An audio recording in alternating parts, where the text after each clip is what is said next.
BBC বাংলার সান্ধ্য অধিবেশন প্রবাহতে আপনাদের স্বাগত। আজ আপনাদের সাথে লন্ডন স্টুডিও থেকে আছি মানসী বড়ুয়া। বাংলাদেশের সর্বশেষ গুরুত্বপূর্ণ আপডেট সংবাদে আপনাকে স্বাগত। শুরুতেই সংবাদ শিরোনাম, পরে বিস্তারিত। প্রথমেই জানাবো আমাদের হাতে থাকা সর্বশেষ গুরুত্বপূর্ণ সবথেকে তাজা আপডেট সংবাদ। দেশবাসীকে চিফ প্রসিকিউটরের সালাম। আন্তর্জাতিক অপরাধ ট্রাইব্যুনালে চিফ প্রসিকিউটর ও সুপ্রিম কোর্টের সিনিয়র আইনজীবী অ্যাডভোকেট মোহাম্মদ তাজুল ইসলাম দেশবাসীকে সালাম জানিয়েছেন। আজ নিজের ভেরিফাইড ফেসবুক পেজে এক পোস্টে তিনি দেশবাসীকে সালাম জানান। ওই পোস্টে তিনি লিখেছেন, আসসালামু আলাইকুম বাংলাদেশ। আল্লাহ এই দেশকে শান্তি নিরাপত্তার জনপদ হিসেবে চিরপ্রতিষ্ঠিত রাখুন, আমিন। জুলাই গণ অভ্যুত্থানের সময় সংগঠিত মানবতা বিরোধী অপরাধের ঘটনায় ক্ষমতাচ্যুত প্রধানমন্ত্রী শেখ হাসিনা সহ ৩ আসামির বিরুদ্ধে করা মামলার রায় আজ সোমবার ঘোষণা করা হচ্ছে। আজ ট্রাইব্যুনাল সকাল ১১টায় বসবে। এরপর জানাবো হাসিনার মামলায় যে ৫ অভিযোগ। জুলাই গণঅভ্যুত্থানের সময় সংগঠিত মানবতা বিরোধী অপরাধের ঘটনায় ক্ষমতাচ্যুত প্রধানমন্ত্রী শেখ হাসিনা সহ ৩ আসামির বিরুদ্ধে করা মামলার রায় আজ ঘোষণা হচ্ছে। বহুল প্রত্যাশিত হাসিনার গণহত্যার রায়ের অপেক্ষায় রয়েছে গোটা জাতি। রায় শোনার জন্য বাংলাদেশ সহ বিশ্বের নজর আন্তর্জাতিক অপরাধ ট্রাইব্যুনালের দিকে। এ বিষয়ে গুরুত্বপূর্ণ ৫টি অভিযোগ সম্পর্কে জানাবো, সঙ্গেই থাকুন। এদিকে শেখ হাসিনার বিরুদ্ধে মামলার রায় আজ সরাসরি সম্প্রচার করবে বিটিভি। জুলাই গণঅভ্যুত্থানে সংগঠিত মানবতা বিরোধী অপরাধের মামলায় ক্ষমতাচ্যুত প্রধানমন্ত্রী শেখ হাসিনা সহ ৩ জনের বিরুদ্ধে রায় ঘোষণা হবে আজ। আন্তর্জাতিক অপরাধ ট্রাইব্যুনাল আলোচিত এই মামলার রায় ঘোষণা করবে। এ লক্ষ্যে বেলা ১১টায় আন্তর্জাতিক ট্রাইব্যুনালের কার্যক্রম শুরু হবে বলে জানিয়েছে রেজিস্ট্রার অফিস।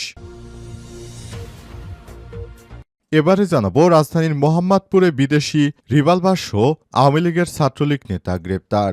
রাজধানীর মোহাম্মদপুর থানার ২৯ নম্বর ওয়ার্ড ছাত্রলীগের সাধারণ সম্পাদক মোহাম্মদ হেজবুল আলম রাজু ৩০কে একটি বিদেশি রিভলভার সহ গ্রেপ্তার করেছে র্যাব-২। আজ আদাবর থানাধীন প্রধান সড়কের নবোদয় হাউজিং সোসাইটি এলাকায় বিশেষ অভিযান চালিয়ে এই আওয়ামী সন্ত্রাসীকে আটক করা হয়েছে। এবং সর্বশেষ জানাবো গভীর রাতে গাছ ফেলে মহাসড়ক অবরোধ করল আওয়ামী লীগ। কিশোরগঞ্জের পাকুন্দিয়া উপজেলায় শ্রীরামদি এলাকায় সড়কে বড় লিচু গাছ কেটে রাস্তায় প্রতিবন্ধকতা তৈরি করেছে নিষিদ্ধ ঘোষিত আওয়ামী লীগের নেতাকর্মীরা। ফলে কিশোরগঞ্জ পাকুন্দিয়া সড়কে যানবাহন চলাচল বন্ধ হয়ে যায়। আজ রাতে এই ঘটনা ঘটিয়েছে। মোটরসাইকেলে করে কয়েকজন জয় বাংলা স্লোগান দিতে থাকে। এরপরই পুলিশ আসলে তারা সেখান থেকে পালিয়ে যায়। এই ঘটনায় পুরো এলাকায় থমথমে অবস্থা বিরাজ করছে। প্রিয় দর্শক, এতক্ষণ শুনছিলেন সংবাদ শিরোনাম, এবারে বিস্তারিত। তবে তার আগে বন্ধুরা অনুরোধ থাকবে এই সংবাদটিতে একটি লাইক দিন। এই চ্যানেলে আপনি নতুন হয়ে থাকলে আমাদের সংবাদটি দেখতে দেখতে চ্যানেলটি সাবস্ক্রাইব করে রাখুন। কমেন্ট করে বন্ধুরা আপনার মূল্যবান মতামত জানিয়ে দিন আপনি বিশ্বের কোন দেশ থেকে বা বাংলাদেশের কোন স্থান থেকে আমাদের সংবাদটি দেখছেন এবং শুনছেন। আর বন্ধুরা এই সংবাদটা আপনার সোশ্যাল মিডিয়া ফেসবুকে শেয়ার করে বন্ধুদেরও দেখার সুযোগ করে দিন। আর গাজা যুদ্ধে আপনি যদি নিরীহ ফিলিস্তিনিদের ভালোবেসে থাকেন কমেন্টে ইয়েস লিখে বিশ্ববাসীকে জানিয়ে দিন। এবারে বিস্তারিত। দেশবাসীকে চিফ প্রসিকিউটরের সালাম। আন্তর্জাতিক অপরাধ ট্রাইব্যুনালের চিফ প্রসিকিউটর ও সুপ্রিম কোর্টের সিনিয়র আইনজীবী অ্যাডভোকেট মোহাম্মদ তাজুল ইসলাম দেশবাসীকে সালাম জানিয়েছেন। আজ সকাল ৯টায় নিজের ভেরিফাইড ফেসবুক পেজে এক পোস্টে তিনি দেশবাসীকে সালাম জানিয়েছেন। ওই পোস্টে তিনি লিখেছেন, আসসালামু আলাইকুম বাংলাদেশ। আল্লাহ এ দেশকে শান্তি এবং নিরাপত্তার জনপদ হিসেবে চিরপ্রতিষ্ঠিত রাখুন, আমিন। জুলাই গণ অভ্যুত্থানের সময় সংগঠিত মানবতা বিরোধী অপরাধের ঘটনায় ক্ষমতাচ্যুত প্রধানমন্ত্রী শেখ হাসিনা সহ ৩ আসামির বিরুদ্ধে করা মামলার রায় আজ সোমবার ঘোষণা হচ্ছে। বহুল প্রত্যাশিত হাসিনার গণহত্যার রায়ের অপেক্ষায় রয়েছে গোটা জাতি। রায় শোনার জন্য বাংলাদেশও বিশ্ববাসীর নজর আন্তর্জাতিক অপরাধ ট্রাইব্যুনালের দিকে। গণহত্যার দায়ে সরকার সর্বোচ্চ পদধারী ব্যক্তির বিরুদ্ধে আন্তর্জাতিক অপরাধ ট্রাইব্যুনালে বাংলাদেশের ইতিহাসে এটি হবে প্রথম বিচারের রায়। আন্তর্জাতিক অপরাধ ট্রাইব্যুনালে একের বিচারপতি মোহাম্মদ গোলাম মুর্তজা মজুমদারের নেতৃত্বাধীন ৩ সদস্যের আন্তর্জাতিক ট্রাইব্যুনাল রায় ঘোষণা করবে। এই ট্রাইব্যুনালের অপর সদস্যরা হলেন বিচারপতি মোহাম্মদ শফিউল আলম মাহমুদ, অবসরপ্রাপ্ত জেলা ও দায়রা জজ মোহাম্মদ মহিতুল হক এনাম চৌধুরী। রেজিস্ট্রার অফিস জানিয়েছে, আজ ট্রাইব্যুনাল সকাল ১১টায় বসবে। সেখানে শেখ হাসিনার ফাঁসি হবে। মানবতাবিরোধী অপরাধের মামলার তদন্ত প্রতিবেদনের মূল অভিযোগ হচ্ছে ২০২৪ সালে জুলাই-আগস্টে আন্দোলন চলাকালে হাসিনা বিক্ষোভকারীদের বিরুদ্ধে ব্যাপক ও পদ্ধতিগত দমন-পীড়ন চালানোর সরাসরি নির্দেশ দিয়েছেন, যা গণহত্যা, খুন এবং ভয়াবহ নির্যাতনের শামিল।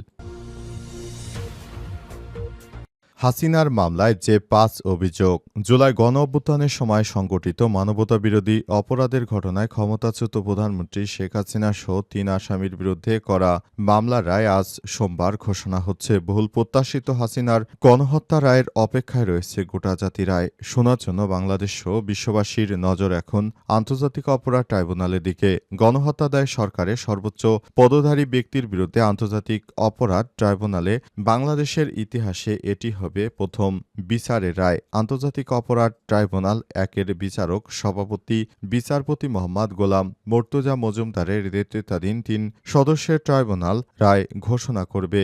এই ট্রাইব্যুনালের অপর সদস্যরা হলেন বিচারপতি মোহাম্মদ শফিউল আলম মাহমুদ, অবসরপ্রাপ্ত জেলা ও দায়রা জজ মোহাম্মদ মহিতুল হক এনাম চৌধুরী। রেজিস্ট্রার অফিস জানিয়েছে, আজ ট্রাইব্যুনাল সকাল ১১টায় বসবে। মানবতাবিরোধী অপরাধের মামলায় তদন্ত প্রতিবেদনের মূল অভিযোগ হচ্ছে ২০২৪ সালে জুলাই-আগস্টে আন্দোলন চলাকালে হাসিনা বিক্ষোভকারীদের বিরুদ্ধে ব্যাপক ও পদ্ধতিগত দমন-পীড়ন চালানোর সরাসরি নির্দেশ দিয়েছিল, যা গণহত্যা, খুন এবং ভয়াবহ নির্যাতনের শামিল। প্রতিবেদনে প্রধান যে অভিযোগ আনা হয়েছে সেগুলো হলো সরাসরি আদেশ, অর্থাৎ শেখ হাসিনা রাষ্ট্রের সব বাহিনী, তার দল, আওয়ামী লীগ এবং সহযোগী সংগঠনগুলোকে, বিশেষ করে ছাত্রলীগ, যুবলীগ ও স্বেচ্ছাসেবক লীগের সশস্ত্র ক্যাডারদের বিক্ষোভকারীদের বিরুদ্ধে ব্যবস্থা নেওয়ার জন্য সরাসরি নির্দেশ দিয়েছিলেন। শেখ হাসিনার বিরুদ্ধে মামলার রায় আজ সরাসরি সম্প্রচার করবে বিটিভি। জুলাই গণঅভ্যুত্থানে সংগঠিত মানবতাবিরোধী অপরাধের মামলায় ক্ষমতাচ্যুত প্রধানমন্ত্রী শেখ হাসিনা সহ ৩ জনের বিরুদ্ধে রায় ঘোষণা হবে আজ সোমবার ১৭ নভেম্বর। আন্তর্জাতিক অপরাধ ট্রাইব্যুনালে আলোচিত এই মামলার রায় ঘোষণা করা হবে। এ উপলক্ষে আজ আন্তর্জাতিক অপরাধ ট্রাইব্যুনাল থেকে মামলার রায়টি সরাসরি ঘোষণা করা হবে এবং এগুলো আন্তর্জাতিক অপরাধ ট্রাইব্যুনালের এই মামলার রায়টি বিটিভি এবং বিটিভি ওয়ার্ল্ডের মাধ্যমে সারা বিশ্বের সামনে তুলে ধরা হবে। সরাসরি সেখানে সম্প্রচার করা হবে, যেটা শেখ হাসিনা দিল্লিতে বসেও দেখতে পারবেন। আন্তর্জাতিক অপরাধ ট্রাইব্যুনাল থেকে শেখ হাসিনার ফাঁসি রায় দেয়া হতে পারে, কারণ তিনি প্রায় ২,০০০ মানুষকে হত্যার সঙ্গে জড়িত, পাশাপাশি প্রায় ২০,০০০ মানুষকে তার নির্দেশে নিরাপত্তা বাহিনীর সদস্যরা গুলি করে আহত করেছে। পাশাপাশি দেশজুড়ে বিভিন্ন স্থানে আওয়ামী ক্যাডারেরা শিক্ষার্থীদের উপর হত্যাযজ্ঞ চালিয়েছে। অনেক পরিবারের উপার্জনক্ষম ব্যক্তিদেরকে আয়নাঘরে বছরের পর বছর বন্দী করে রেখেছে। তার মেজর জেনারেল জিয়াউল আহসানের মাধ্যমে অসংখ্য মানুষকে হত্যা ও গুম করার ঘটনা ঘটেছে। তারা বাগেরহাটের শরণখোলা নামক জায়গাগুলিতে রাতের অন্ধকারে ঢাকা থেকে অনেক মানুষকে নিয়ে যেত এবং তাদেরকে গুলি করে হত্যা করে পেট ফেরে তারপর নদীতে ফেলে দিত, যাতে করে জেলেরা যখন মাছ ধরত তখন যেন সেই লাশগুলো কখনোই ভেসে না ওঠে। সব কর্মকাণ্ড করেছে শেখ হাসিনা। এই ঘটনার পরই পুরো বাংলাদেশ জুড়ে তার বিরুদ্ধে সোচ্চার হয়েছে শেখ হাসিনাকে, আর এদেশের মানুষ কখনোই ক্ষমা করবে না। তার মতো একজন নরপিশাচ সরকার এদেশে আর কখনোই কাম্য নয়। রাজধানীর মোহাম্মদপুরে বিদেশি পিস্তল সহ ছাত্রলীগ নেতা গ্রেপ্তার। রাজধানীর মোহাম্মদপুর থানার ২৯ নম্বর ওয়ার্ড ছাত্রলীগের সাধারণ সম্পাদক মোহাম্মদ হেজবুল আলম রাজু ৩০কে একটি বিদেশি রিভলভার সহ গ্রেপ্তার করেছে র্যাব ২। শনিবার ১৬ নভেম্বর রাতে আদাবর থানাধীন প্রধান সড়কে নবোদয় হাউজিং সোসাইটি এলাকায় বিশেষ অভিযান চালিয়ে তাকে আটক করা হয়। র্যাব ২ এর মিডিয়া কর্মকর্তা অতিরিক্ত পুলিশ সুপার মোহাম্মদ শামসুল ইসলাম এই তথ্য নিশ্চিত করেছেন। তিনি আরও জানান, গোপন সংবাদের ভিত্তিতে আদাবর থানাধীন প্রধান সড়ক নবোদয় হাউজিং সোসাইটি এলাকায় বিশেষ অভিযান চালিয়ে তাকে গ্রেপ্তার করা হয়। রাজুর বিরুদ্ধে আইনশৃঙ্খলা বাহিনীর প্রাথমিক ধারণা অস্ত্রটি দিয়ে এলাকায় প্রভাব বিস্তার ও অপরাধমূলক কর্মকাণ্ডে ব্যবহারের পরিকল্পনা ছিল। রিভলভারটি শব্দ করে তাকে পরবর্তী আইনগত ব্যবস্থা গ্রহণের জন্য আদাবর থানায় হস্তান্তর করা হবে বলে জানান র্যাবের ওই কর্মকর্তা। এদিকে রাজধানীতে শেখ হাসিনা রায় ঘিরে ট্রাইব্যুনাল এলাকায় সেনা বিজিবি সদস্যদেরকে মোতায়েন করা হয়েছে, যাতে করে রাজধানীতে কোনো ধরনের নাশকতা চালাতে না পারে আওয়ামী সন্ত্রাসীরা। এই ঘটনার পরই পুরো এলাকায় অতিরিক্ত পুলিশ মোতায়েন করা হয়েছে। পাশাপাশি ট্রাইব্যুনাল এলাকায় বিভিন্ন বাহিনীর অসংখ্য সদস্যদের মোতায়েন করা হয়েছে।